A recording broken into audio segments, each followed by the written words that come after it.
Well, this potential power move by the SEC and the Big Ten, bad news for the Pac-12. Bad news.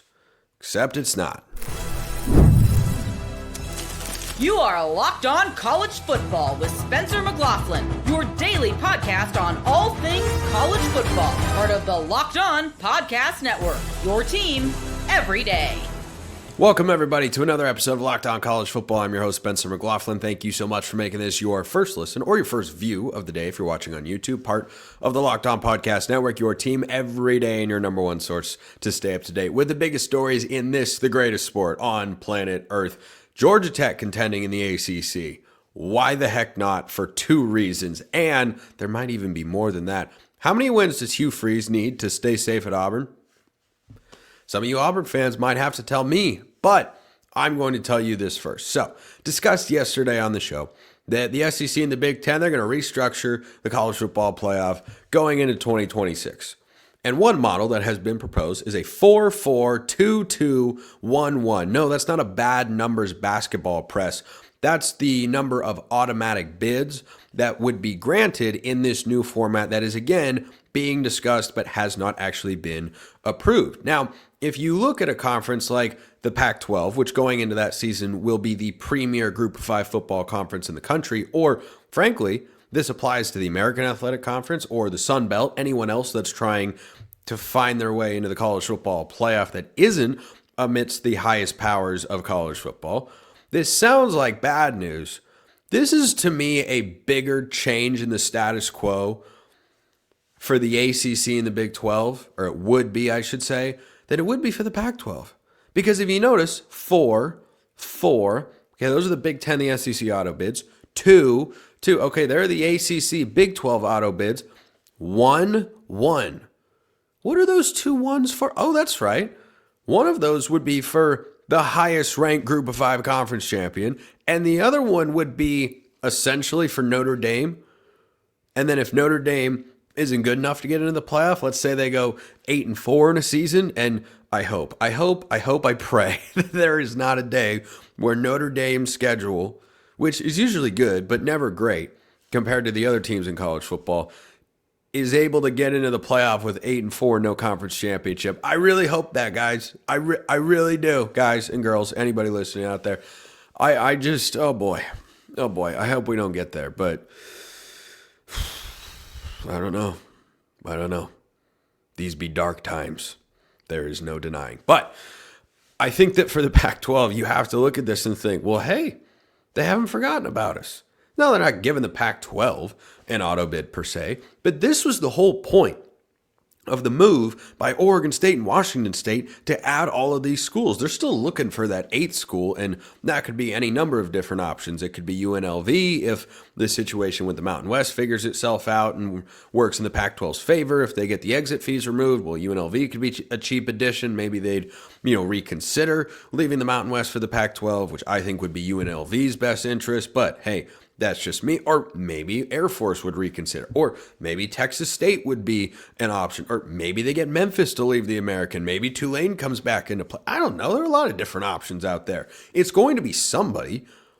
But even though it's just an 8-team conference, I don't think that you can look at any other Group of 5 conference in the country and say that they have a stronger pedigree of teams than what you'll have in the new look Pac-12. That doesn't mean in a 5-year window, I expect the G5 champion to come from the Pac-12 5 years, but I wouldn't pick it less than 3.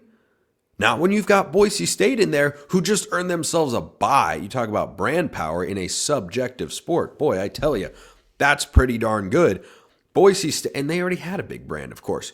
Boise State's in there.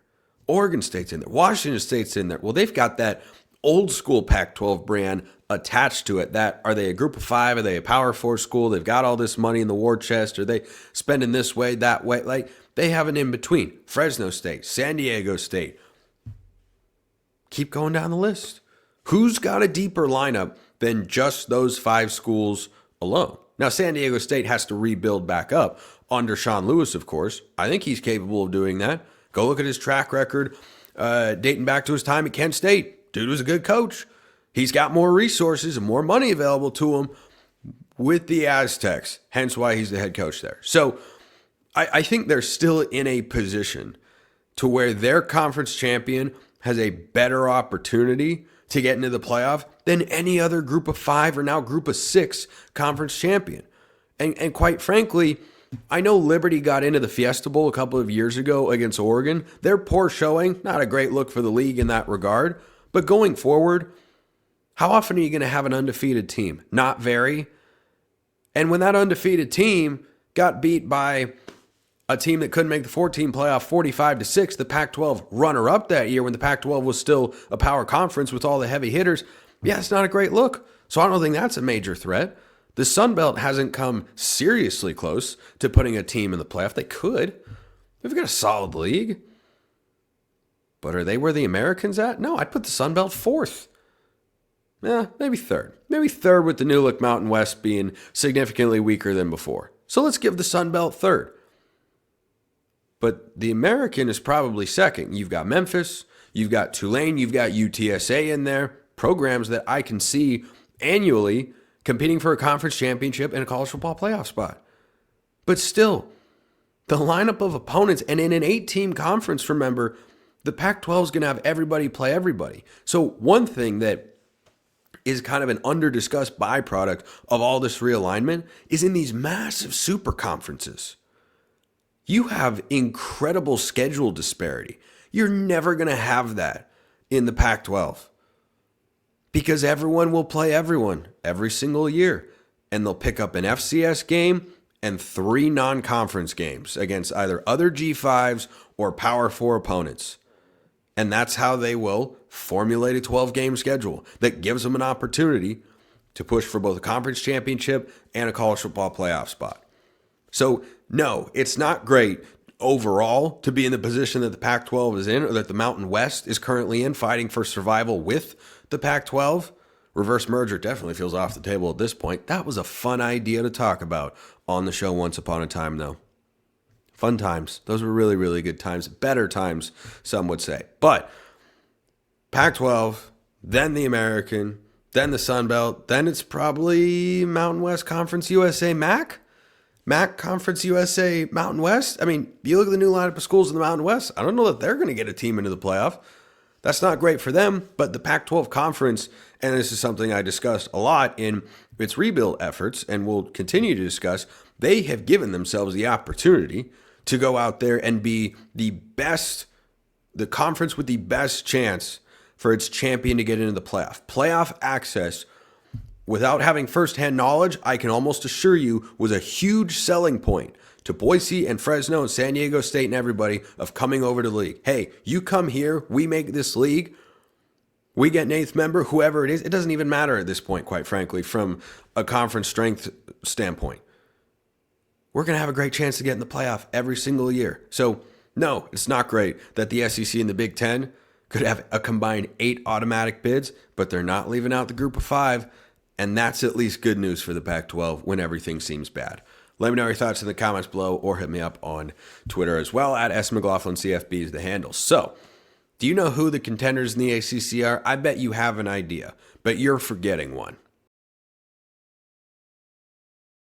I don't want you to forget that this message brought to you by Intuit TurboTax. Taxes was, past tense, dealing with piles of paperwork and frustrating forms, waiting, wondering, worrying if you were going to get any money back. Now taxes is easily uploading your forms to a TurboTax expert who's matched to your unique tax situation, an expert who's backed by the latest technology, which cross-checks millions of data points for 100% accuracy. While they work on your taxes, you get real-time updates on their progress, and you get the most money back guaranteed, all while you just go about your day. No stressing, no worrying, no waiting. Now this is, present tense, taxes. Intuit TurboTax. That's where you go. Get an expert now on TurboTax.com. Only available with TurboTax Live Full Service. Real-time updates only in the iOS mobile app. See guarantee details at TurboTax.com/guarantees. TurboTax.com. Let me ask you a question, random college football fan listening to or watching this show. Thanks for doing that, by the way. Do you know who the ACC contenders are in 2025? Do you have a short list in your head, the way that presidential candidates get a short list for their VP slot? Do you have an idea of who's going to be able to ascend to the top of the conference? All right, put that list in your head. Tell me, is Georgia Tech on that list? I tell you what, they should be. Give you a couple of reasons why. First of all, did you know the Yellowjackets are still expected to have Haynes King at quarterback this year? Yeah. If you can just keep him healthy, of course, hence the expected part of it. Because Haynes King has been around college football for a hot minute, as the kids say. He's going into his 6th season, but it's very simple how you got there. A COVID year, that doesn't count. A red shirt, that's just a red shirt. And this will be his 4th season. What do you know? If I asked you in the 11 games that he appeared in last year, what Haynes King's passing numbers were with completion percentage, touchdowns, and interceptions, what do you think? What would you prognosticate, big, fundamental, not fundamental, big, fancy, but non-nautical term right there. What would you prognosticate his stats were? Would you put them in the 73% completion, 14 touchdowns, 2 interception range? Would you do that? I bet you wouldn't. And you know what? That's okay. That's what I'm here to do. Help inform and educate the public about things that are important in the college football world. Haynes King being back at Georgia Tech is huge for the Jackets. Absolutely huge. By the way, he also ran for 587 yards and 11 touchdowns last year. 25 touchdowns accounted for in 11 games played. I've seen his name pop up from time to time on a dark horse Heisman list. Not crazy. I think most Heisman bets before the season are suckers bets. That's just my personal advice. You don't have to take that. You can do whatever you like. But mobile quarterbacks get a lot of attention because, wow, he throws and he runs. Man, you can't see a dual threat anywhere else except for, Travis Hunter this past year. Dual threat. Wins the Heisman Trophy. Just throwing that out there. So, Haynes King's the first reason. I'll kind of attach a sub point to Haynes King, and that's Brent Key. There are 2 things I love about Brent Key. Not just that after beating Florida State last year and sending their season into a death spiral, he just said, run the ball. It's why he said that. He knows exactly what he wants to be. Sometimes you watch a team or a program over several years and you feel, I don't know if they had an identity. Georgia Tech's an identity program. I know what they want to do. They want to run the ball a lot, and they want to do it with fly sweeps. They want to run their quarterback. They're not afraid to do it. They're just going to try and out-physical you. That's what they did to Florida State. Now, they made a big statement this past year in that game and ended up having a solid season. Maybe not the one they were hoping for, but can they build on that? Yeah, they absolutely can. When you bring back your starting quarterback in one of the most quarterback flux seasons where you've got turnover happening at the position all over college football, frankly, it feels like more than usual. Yeah, Georgia Tech can go out there and make a push to be in the top of the ACC. I haven't even gotten to their schedule yet, which is phenomenal for the Yellowjackets. But I like Brent Key. I like Haynes King. And Georgia Tech, don't forget, 8 overtimes. That's what the SEC champion Georgia Bulldogs, who did in fact win the SEC championship game last year, that's what they needed to beat Georgia Tech at home last week of the regular season. That's what it took to get it done in Athens. Georgia Tech had, I don't even know how to count that high many opportunities to win the game with one play, and they couldn't do it. But you know what? They were right there. They were right there from beating the SEC champions on the road. So, here's what's interesting about Georgia Tech's schedule. If they are what I'm basically hyping them up to be right now, we're going to know before the first month of the season is over if they are for real or if they're going to try and be Utah from 2021, who started the season 1-2 and then went on to win the conference championship in then the old school Pac-12. RIP. Georgia Tech opens week 1. You talk about non-conference games that are under the radar here. Look at this one. August 30th. That's a Saturday. 2025. Georgia Tech will travel many hundreds, perhaps thousands of miles to Colorado to play the Buffs. I mean, come on. The first game in however many years Deion Sanders will have coached without Shador at quarterback. At home, Folsom Field's going to be rocking week 1. Power 4 opponent coming into town. Statement opportunity. The winner of that game could either be ranked in the top 25 or get votes to do so. I mean, come on. Do you want the season to get here or what? I certainly do. I certainly do when I see games like that. Georgia Tech at Colorado week 1. Then they play Gardner-Webb at home. Yeah, all right, whatever. Then the first ACC game is right there. It's not the following week when they play Temple. No, can you tell me what conference Temple is in? I can tell you. I'm just wondering if some of you can tell me. Georgia Tech, Saturday, September 13th, against the Clemson Tigers, the reigning ACC champs. Now, I don't know who's going to be starting at quarterback for Colorado. Will it be Caden Salter? Will it be Juju Lewis? Time will tell. I know Cade Klubnik is starting for the Tigers. I know that Clemson team's going to be very good. That is the preseason ACC favorite. Now, this past year, Florida State was one of the favorites, preseason top 10 team. And you and myself and a bunch of other people didn't give them a chance, and what do you know? They found a way to go win the football game. That is as statement ready of a first 3 games as you're going to find anywhere in college football. A lot of teams ease into their schedule. You know, think Ole Miss the last couple of seasons or Michigan's non-conference slate before this past year when they played Texas at home.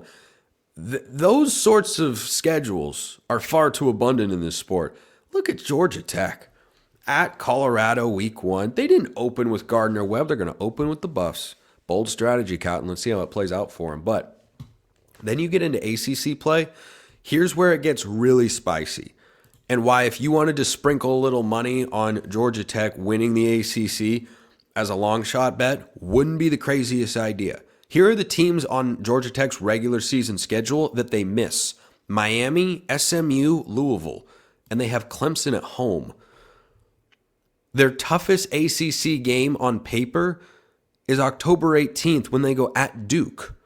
That's a good team. That's a tough game. But the rest of the ACC schedule is Wake Forest, Virginia Tech, Syracuse, NC State, Boston College, and Pitt. It's not a gauntlet. You have skated 3 legitimate conference title contenders next year. The reigning ACC runners-up, Miami, who just won 10 games, Louisville, who could be poised for a bounce back. I mean, man, Georgia Tech's got a lot going for them. So if you look at the ACC championship picture and you leave out Georgia Tech, shame on you. Because that schedule, maybe they'd be the SMU of last year. Overinflated with the record. But guess what? They could make that conference championship game. That's just not a crazy notion in any way, shape, or form. Auburn making the SEC title game, that would be crazy. Because Hugh Freeze is just trying to save his job. But what does he need to do that?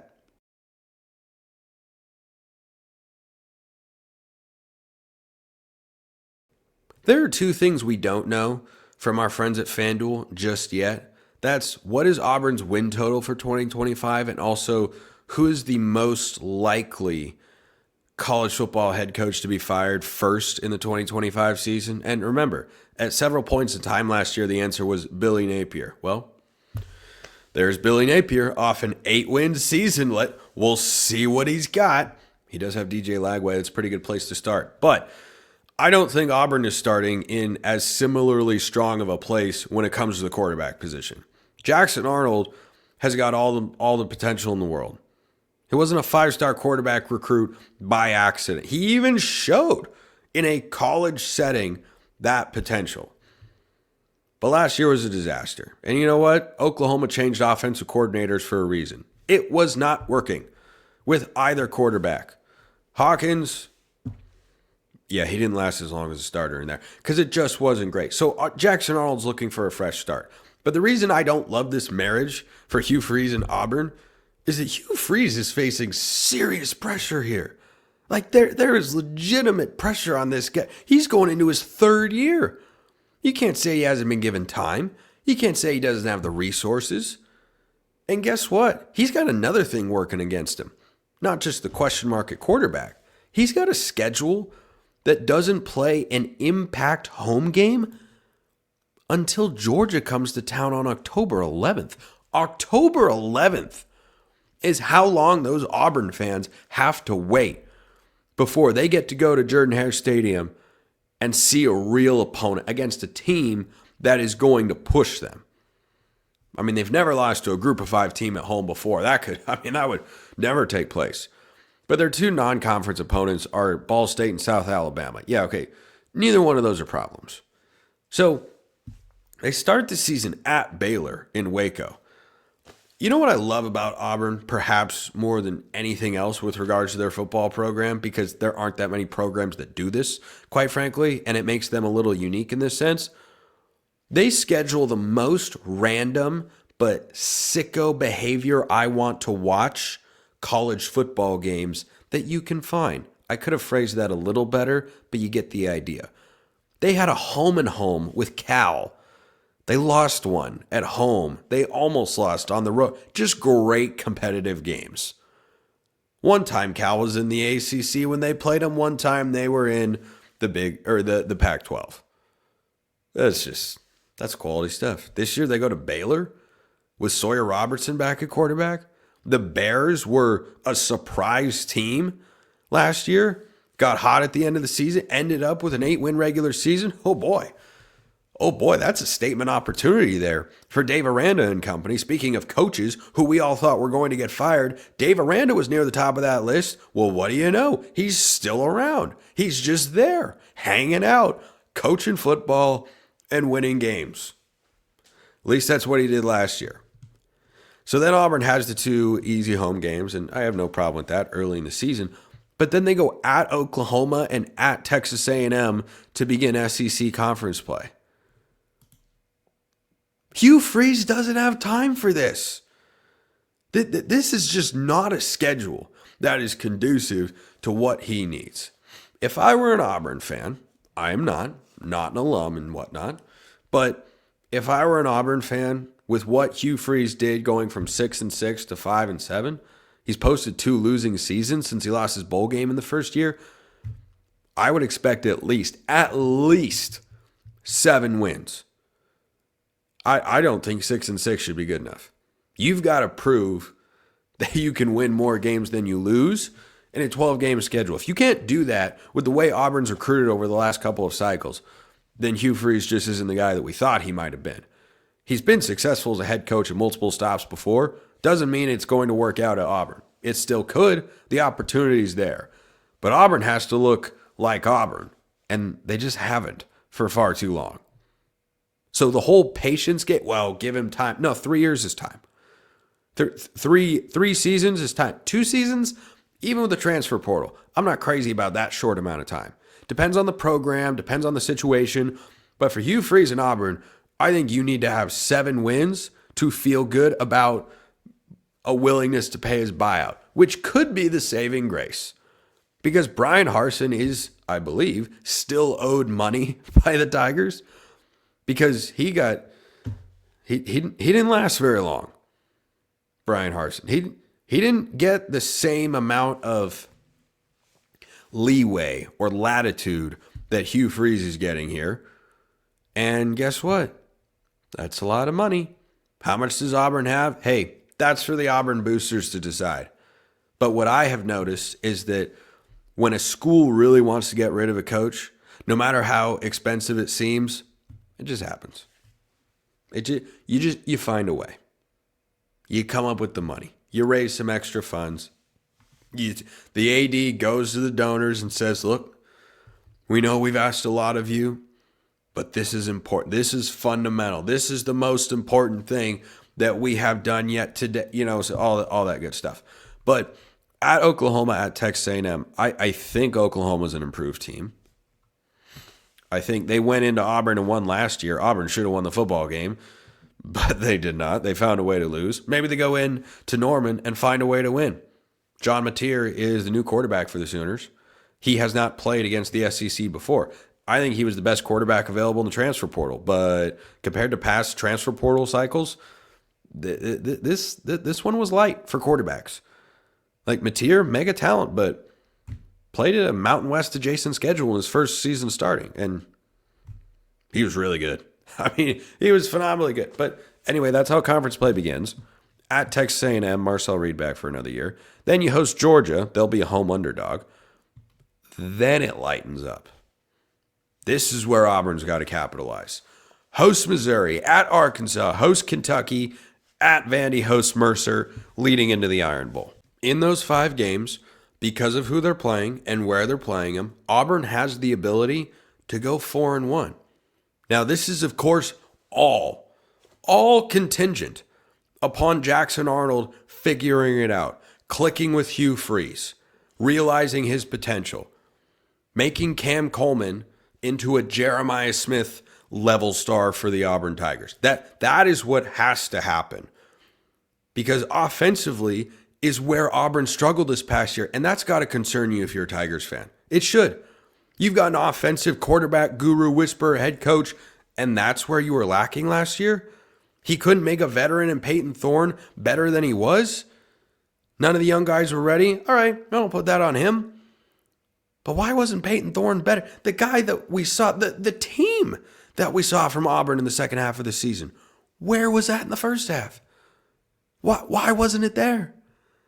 That's what you've got to be wondering if you're an Auburn fan. So the Iron Bowl against Alabama could be a game that if it's the 6th win of the year, Hugh Freeze keeps his job. If they only have 5 wins, and frankly, I think that'd be kind of surprising. If they only have 5 wins going into the Iron Bowl, but they beat Alabama in Kalen DeBoer's second season, yeah, that saves Hugh Freeze's job. But with this schedule, 7 wins minimum should be the expectation.